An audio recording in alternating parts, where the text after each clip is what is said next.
everybody, my name is Benjamin Bloom and welcome to another championship review show, rounding up all the championship action from this weekend. And today it's brought to you from this lovely car park in Marlow, and I've been waiting for Leeds to finish. I had to go to work, and Leeds, as usual, making themselves the centre of attention. They played the late game away at Wigan, but it was important I waited because Leeds went back to the top of the league. So we start off Wigan 1, Leeds 2. Wigan losing that unbeaten home record. Leeds back to the top of the league, as I said. Beautiful free kick to open the scoring by Reece James. Much tweeted stat. He is the youngest scorer in the championship this season. Hernandez gets the equaliser, and a complete cock-up in the Wigan goal gives Roof the winning goal there, so Leeds winning 2-1.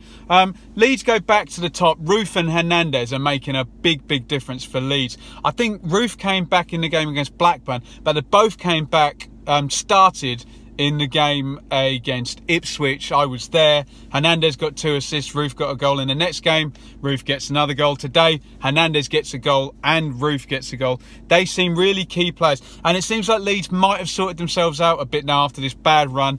11 points in 6. I call that good form. Can they go off on a run? I say it every review. I just looked at the Premier League table. There's about 5 teams who are on 2 points per game. Not a single team in the Championship is hitting the 2 points per game mark. So can one of them go and do that? Wigan, as I say, the unbeaten record is done. They are sliding down the table, 16th position, so they're homing in on that bottom 8. If you're a Wigan fan, are they staying in the bottom 8 for the duration now? What is going to happen there? In terms of my predictions, I said draw there. I didn't think that Leeds would come out on top, but they have. On we go. Sheffield Wednesday 0, Norwich City 4. Wow. Norwich into second. They were top for nearly 24 hours. Outstanding from Norwich. 4th win on the trot. They're still terrible at penalties. Rancic misses one this week. I think that's their 3rd miss of the season. But a 4-0 away win. You don't get many of them. Brilliant stuff from Norwich. Pookie gave them the lead in the second half. Total collapse by Wednesday after this. Shout out, though, to Max Aarons, the young right-back. His value rises by about 200 grand every week at the moment. Brilliant assist for the 3rd goal. And you know you're doing well when even the much maligned Sir Benny scores the 4th goal there. He's the reserve striker there, and even he's scoring. So brilliant from Norwich again. Norwich, you've got to look at this now. Next 5 games, in those games, Millwall, Hull, Rotherham and Bolton. As I keep saying, the league's totally up for grabs now. So can Norwich be the one to zoom out and put the points on the board? They are better without Maddison. The points now do not lie. They're just performing so much better without him. Maybe better balance to the team.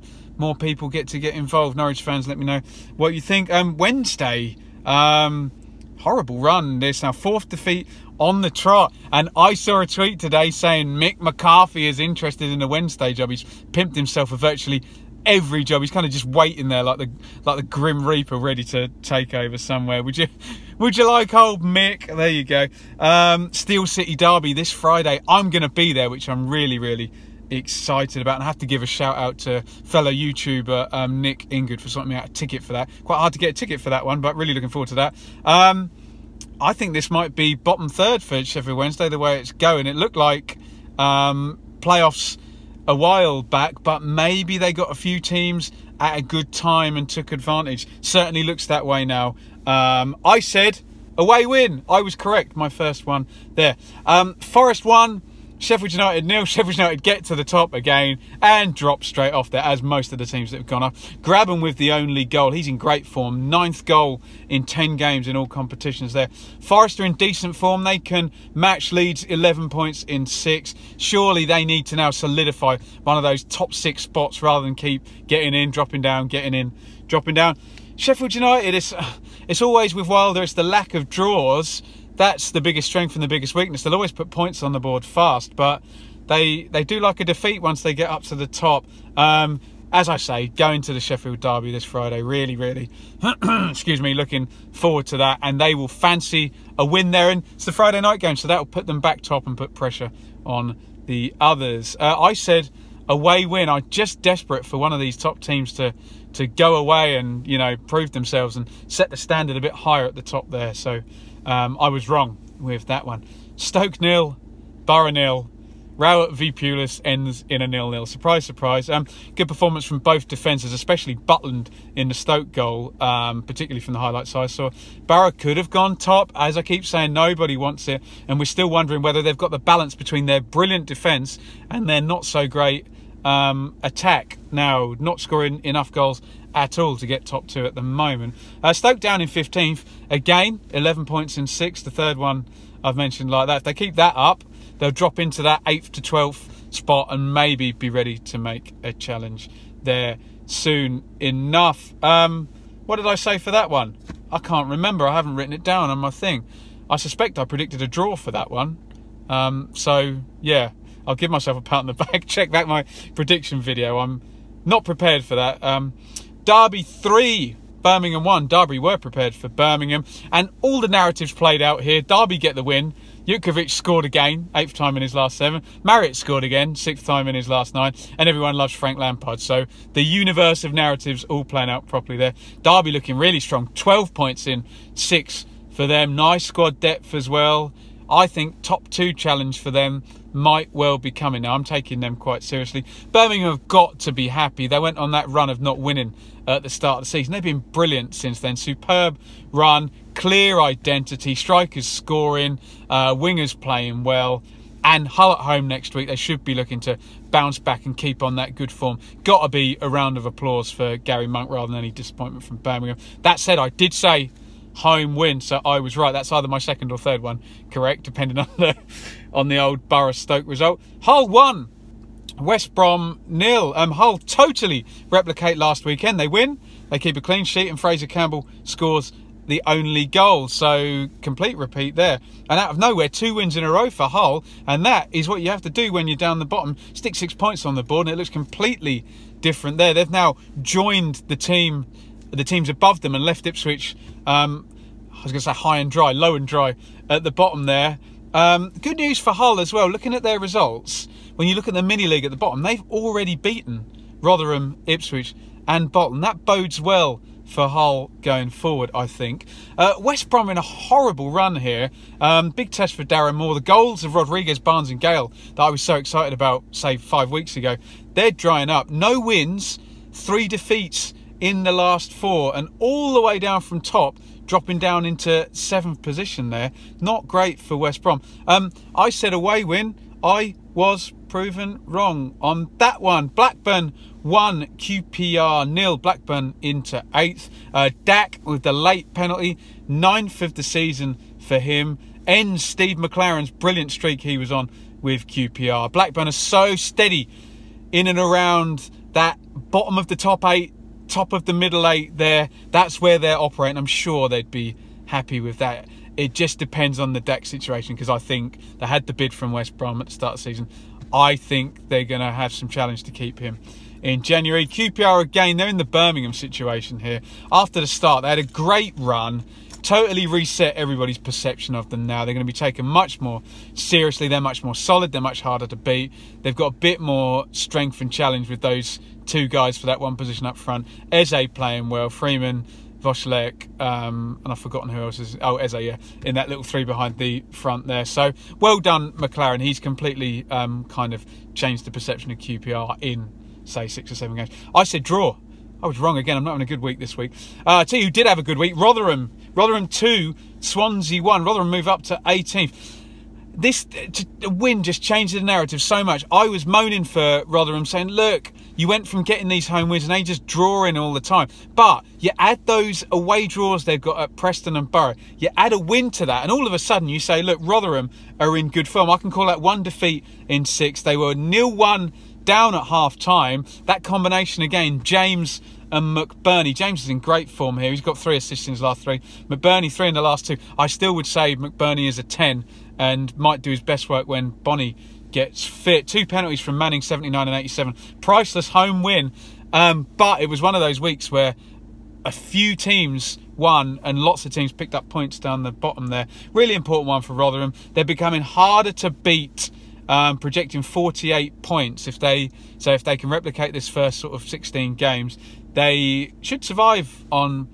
Oh, will 48 be enough to survive? They'd be very damn close, but they've got to keep replicating it. Need to just add an away win. I don't understand why they can't win away, because their home, the way they play at home is like most teams' good away performance, kind of keeping it tight and snatching it. So they should be better away from home, I think, given the tactics. We'll see how it pans out. Good work, though, from Ward. Swansea, very inconsistent. 2 wins, 1 draw, 3 defeats in the last 6.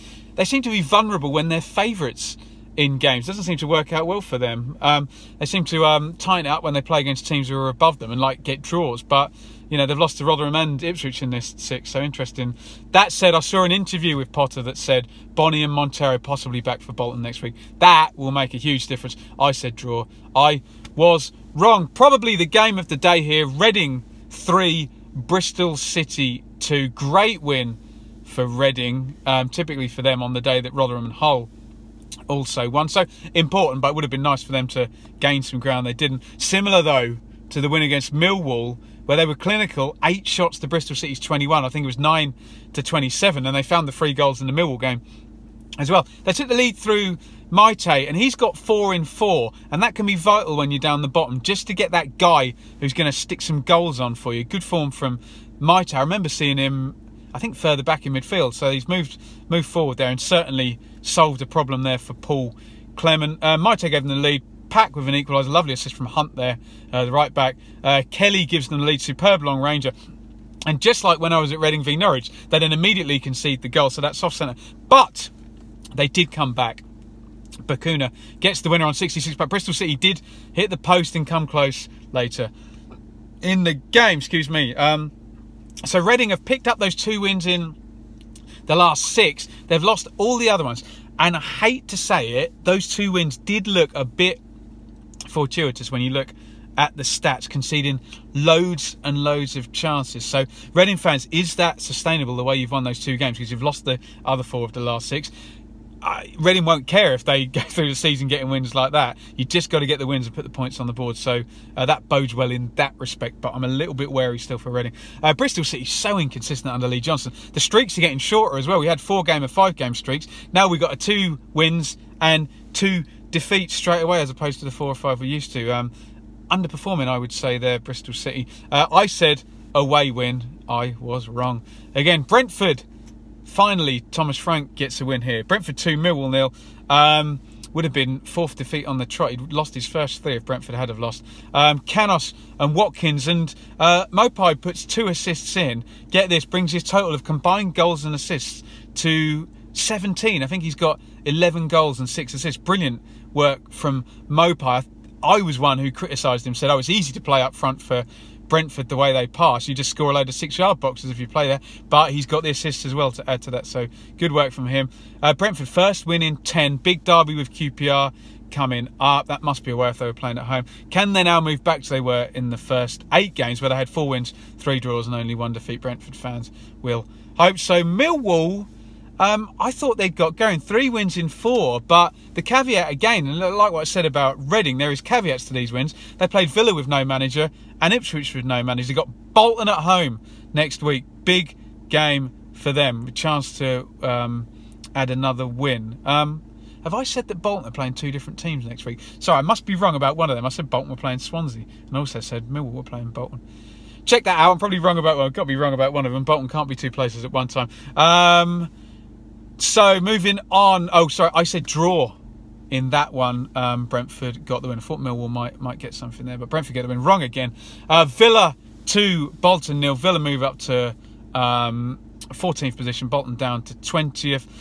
Bit of synchronicity here, because we're talking about Dean Smith getting his 2nd win, the former Brentford manager. I was at this game, so I won't go into too big a detail. Check elsewhere on the channel for a full review of this. Grealish scored, Chester scored, but Bolton had chances. They should have scored in this game, Bolton. So I think Villa fairly lucky to keep a clean sheet there. Villa, you can see what Smith is trying to do there.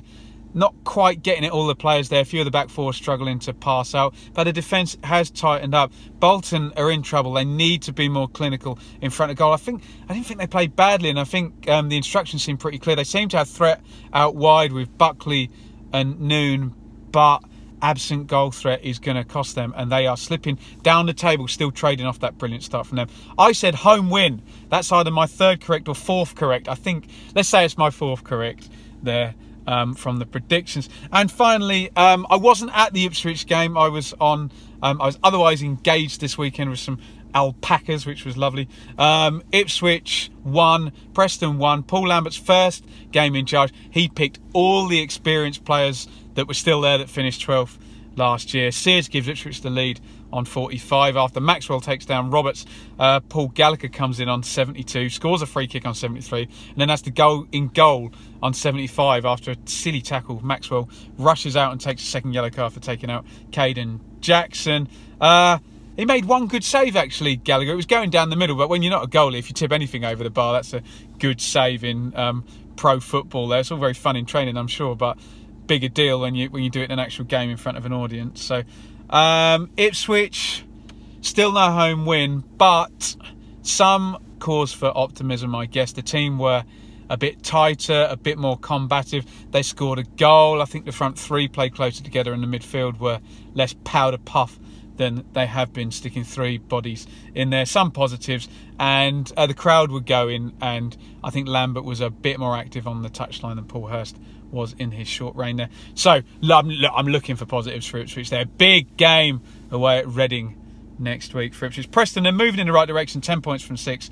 They need to keep that up to move properly clear up there. Defensively, they seem to be a little bit better, but in those 6 games, you've still got a 3-3 draw and a 4-3 victory in there for Preston. So they do still have that propensity to have a bit of a basket case defence. But I think they're going to be all right. As I keep saying, I can see Millwall moving clear. I can see Preston moving clear. I can see Bolton dropping down. I can actually see Wigan and Sheffield Wednesday dropping down at the moment as well into that battle down the bottom there. They're the ones on the bad runs while the teams at the bottom are moving up slightly. I said draw for the Ipswich game. I got that one right. I think that's 5. Can I give myself 5 because it wasn't a good week? Nowhere near my biggest haul of 7 correct predictions. I hope you enjoyed watching the video. Please give it a thumbs up. What I'd really enjoy is if you want to get involved, give me some knowledge if you see your team every week. In the comments down the bottom, please be civil. We know what YouTube can be like. If you disagree with me, do it politely, for goodness sake. What I'd really like is if you subscribe to the channel and get involved in the debate over the course of the season. I'll try and do predictions and a review for every round of games. Really looking forward this week as well. Got the Steel City derby coming up on Friday night, and I'll be at Ipswich Reading on Saturday as well. So there'll be reviews for both of those games, so well worth subscribing. Also worth following me on Twitter at Benjamin Bloom if you are that way inclined. Thank you very much for watching. I'm going to get out of this dingy car park in Marlow, and I will see you very soon with some more content later in the week. Thank you very much.